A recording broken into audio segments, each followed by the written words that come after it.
ಸೋರುವ ವೃಣಗಳ ದಿಕ್ಕುತ ಸೋರುವ ವೃಣಗಳ ದಿಕ್ಕುತ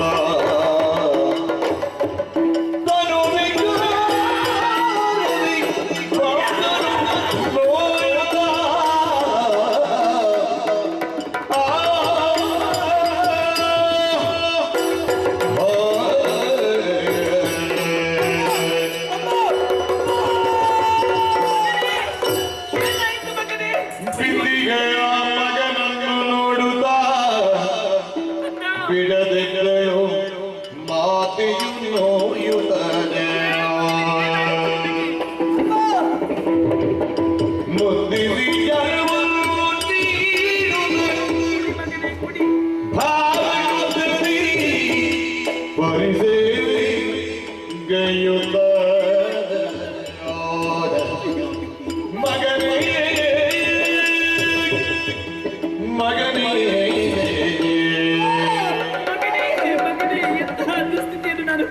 ಅಮ್ಮ ನೀತಿಗಳ ಕರಿಗೆ ಕಾಪಾಡು ಮನವಿರಿಸಿ ಮತಿ ಮಾತಿನಾರೇನಪ್ಪ ಮತಿ ಮಾತಿನಾರೇನಪ್ಪ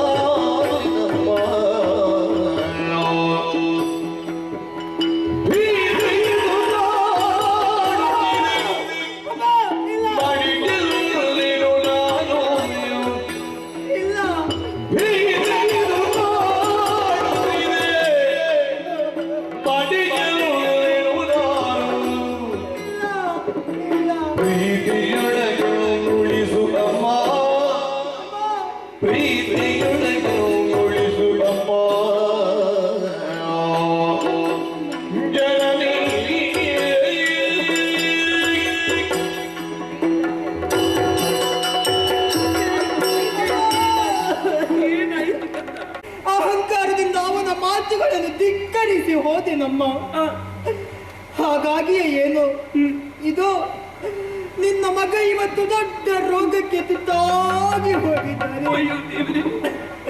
ಈ ರೋಗದಿಂದಲಾಗಿ ಕೈಕಾಲುಗಳೆಲ್ಲವೂ ನಡುಗುತ್ತಾ ಇವೆ, ಎದೆಯ ಉರಿಯುತ್ತಾ ಇದೆ.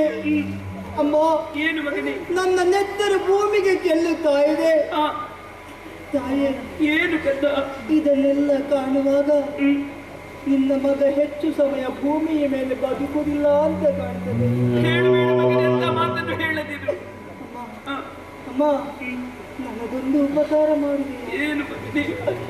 ಎಷ್ಟು ಬೇಗ ಈ ವಿಚಿತ್ರ ವೀರ್ಯನಿಗೆ ಮರಣ ಬೇಡ ತಾಯೇ. ನೀನು ಸಾಯಲಾಗಿ ನಿನ್ನ ಮಗನಿಗೆ ಇನ್ನಷ್ಟು ದಿನ ಬದುಕಬೇಕು. ಸಾಯುವುದಕ್ಕೆ ಇಷ್ಟ ಇಲ್ಲಮ್ಮ.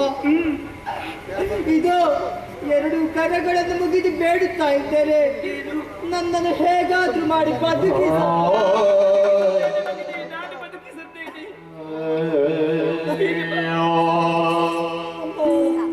ಮಡಿಲೊಳಗೆ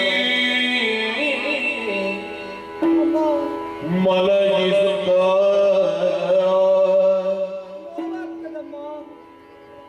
ಉರಿವಿದೆ ತೀಡುತ್ತ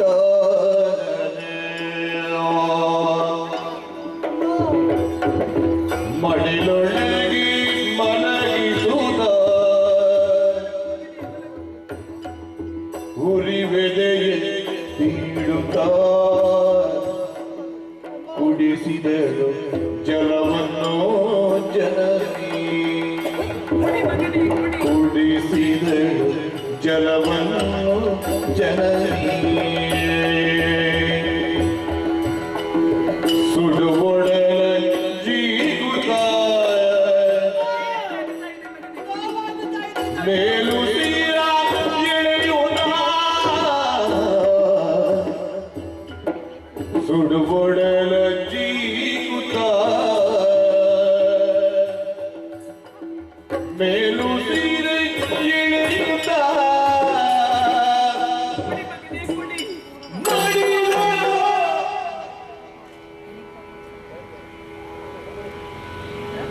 ಜನಪದಿಯು ಬಡಲಿ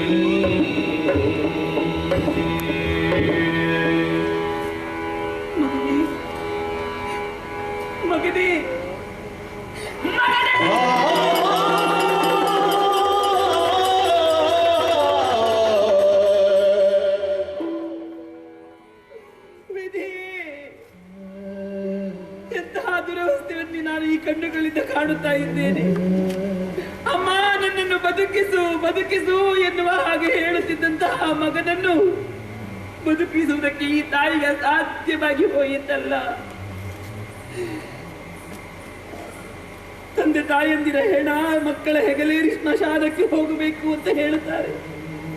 ಆದರೆ ಇಂದೀಗ ನನ್ನ ಕಣ್ಣ ಮುಂಭಾಗದಲ್ಲಿಯೇ ನನ್ನ ಮಗನ ಮರಣವನ್ನು ಕಾಣಬೇಕಾದಂತಹ ದುಸ್ಥಿತಿಯೊಂದು ನನ್ನ ಪಾಲಿಗೆ ಒದಗಿ ಬಂತಲ್ಲ ಶಿವನೇ.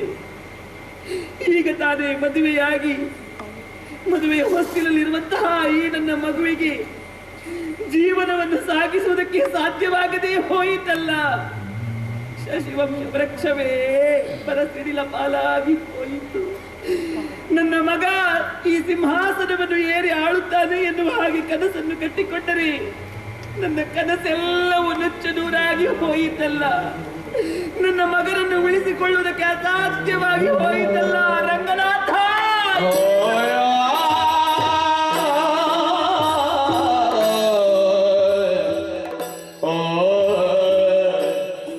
Oh